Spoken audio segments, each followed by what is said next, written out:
Okay, where in the universes are we? This is a talk that's been ongoing for some years, and it's been in development for quite a while. But the fundamental understandings that I arrived at a few years ago still hold, and I expect that they're going to hold for a long time to come, even in the face of a lot of the growing evolution of the science of astronomy. So this is fairly basic stuff. This is not advanced, highfalutin astronomy. But what I want to do is to get you up to date on the current state of modern astronomy and how to view the Urantia book in relation to it. It's going to be an extended presentation because I really have to cover a lot of ground. So it isn't going to be a quick run through, and so be patient and go carefully with me through it. And again, the talk is largely oriented towards Urantia readers who are familiar with the language of the book. So this is not intended to be an introduction to astronomy for new readers to the book. It's meant to help clear up some of the confusion that characterizes our reading of the Urantia book and a lot of the terms that relate to astronomy in the Urantia book. So really what I'm after is reconciling of the Urantia book with modern astronomy. The talk is going to be split into two parts. We're going to be covering the times of the appearance of the Urantia book, the language of the times, the state of the science of the times. We're going to use source material books that the Urantia book was derived from, and current science. A lot of the slides are pretty wordy, which is something that shouldn't happen very much in presentations, but we really need to take a careful look at a lot of what the Urantia book says. And this is also on the internet, and so to provide internet readers a chance to see the material, it's also there too. And you will have a chance to go on the internet to review everything that's done here if you want to do it more in depth. So let's get rolling. The term universes. 1936, Webster's Universal Dictionary. Definition: universe. Designates the mass of worlds with everything associated with them, comprehending all stars, planets, satellites, comets, etc., regarded as one system. That doesn't seem to say anything about galaxies. Didn't they know? Definition: galaxy. The Milky Way. The long, white, luminous track which seems to encompass the heavens like a girdle, occasioned by a multitude of stars at so vast a distance as to be distinguishable apart only by the most powerful lenses. An island universe. So in 1936, when this dictionary was written, the Urantia book, as it regards itself as having been written in 1934, these definitions should be relatively current with the writing of the Urantia book.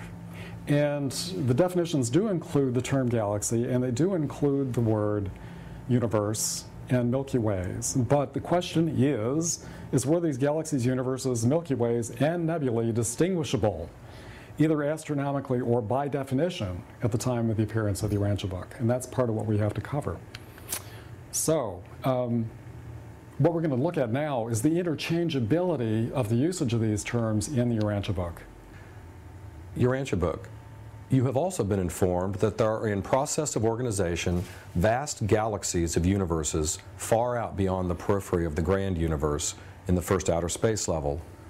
We have not the slightest doubt that in due time these enormous galaxies will become inhabited universes.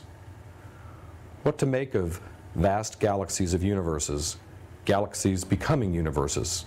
Isn't this backwards? Nope, not if you're living in the 1930s. It's very curious that the terminology that was characteristic of the 1930s is not a terminology that we're familiar with now.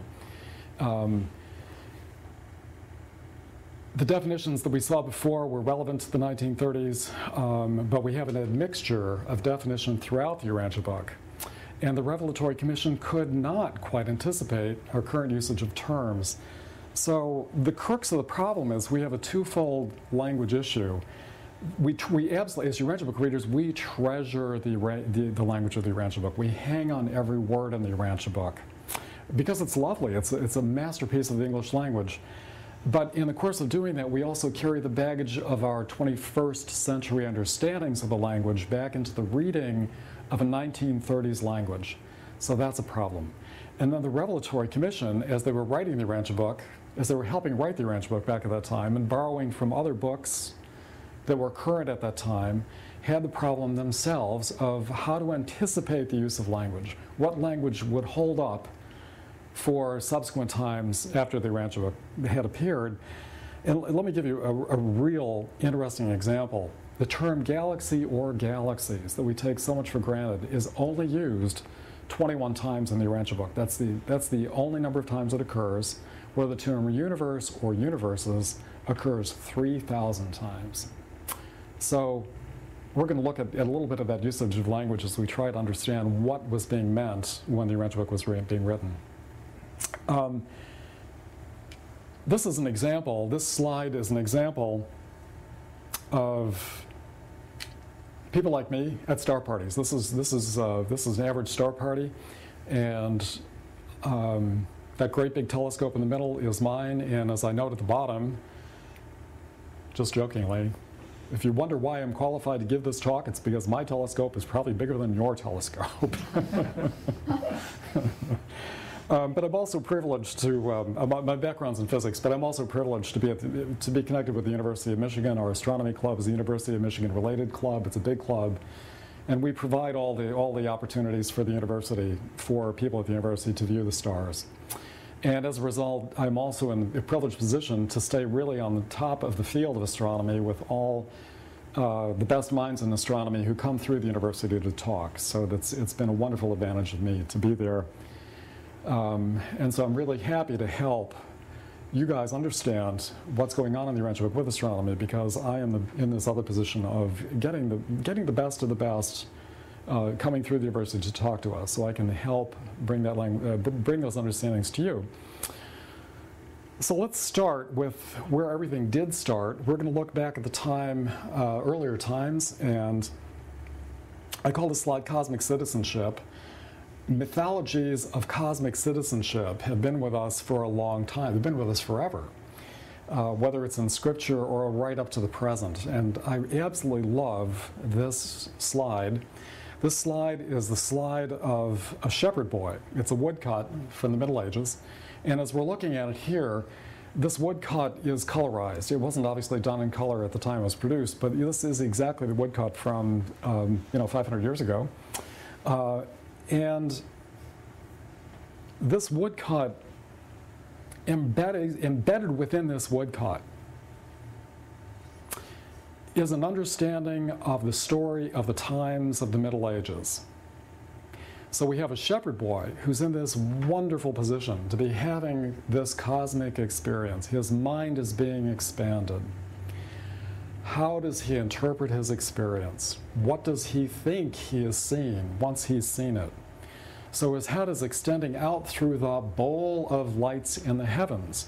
So when we look at this image and we see these wonderful little groups of stars, these six-pointed stars in the bowl, there was no concept of stars at the time in the Middle Ages. No concept. But there were lights in the heavens. And generally people still regarded the Earth as being flat, even though there was an emerging understanding that the Earth was really round. And as he gazes into the sky, into this beyond the sky, through the bowl of the heavens, we're going to read the words of Ezekiel here as an interpretation of what he's seeing. This was the appearance and structure of the wheels. They sparkled like chrysolite, and all four looked alike. Each appeared to be made like a wheel intersecting a wheel. So, the image of wheels in the background, doesn't it make you wonder, what was Ezekiel seeing when he was visualizing these wheels in the background? And with our minds in the 20th, 21st century, maybe those were galaxies. Maybe those were intersecting galaxies that he was visualizing. But at the time of the Middle Ages, how could you possibly have any idea as to what was being visualized when there was no concept of anything more than an amorphous heaven? It was not a heaven full of stars, a heaven full of objects, unless it were these wheels. So we had an amorphous heaven, we had a flat earth, and with the suspicion that life probably went on after death, there really was only one place to come back to. It was either below the earth, back to the surface of the earth, or toward an amorphous heaven above.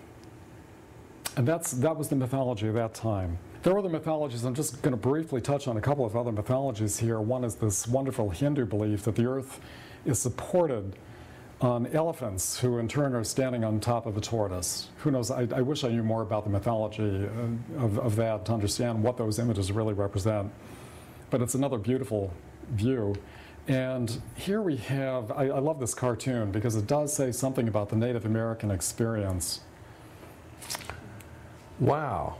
Little Eagle's been telling me the story of how his tribe got started with the help of the bears, buffalo, and eagles.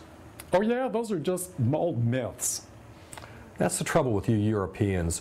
You think that just because something never happened, that it's not true. All of man's universe romancing may not be fact, but much, very much, is truth. A myth explained is a myth drained. I don't know where that comes from, but we need our stories. We really need our stories to interpret the universe. No matter how much science we're steeped in, even science provides a framework for telling stories. These images are from posters that John Byron authored 20-some years ago. And this poster, these images, seem to tell the story of 7 superuniverses surrounding a central universe, surrounding yet something that's outside of time and space, paradise, in the middle. And the 7 superuniverses here are represented as very galaxy-like. And again, as we look into the more extended traversal from the Earth to paradise, Byron has included all the terms that the Urantia Book uses in our progression towards paradise, from solar system to local system to constellation to local universe, minor sector, major sector, and on to the central universe. From the pre-scientific, pre-20th century journey of all religious systems to a nebulous heaven over the Earth, the Urantia Book's tale of a scientifically comprehensible journey across countless worlds and galaxies of space to a paradise beyond space and time. The fascination of the Hubble Space Telescope images could draw mankind to his new retelling of our destiny amidst a fully inhabited universe. Yeah, so we're really in this wonderful position to have access to the Hubble Space Telescope images, which are just captivating humanity's interest. And the Urantia Book really speaks exactly to the images that are coming from the Hubble Space Telescope. So we really have a story that wonderfully fits a newly emerging science.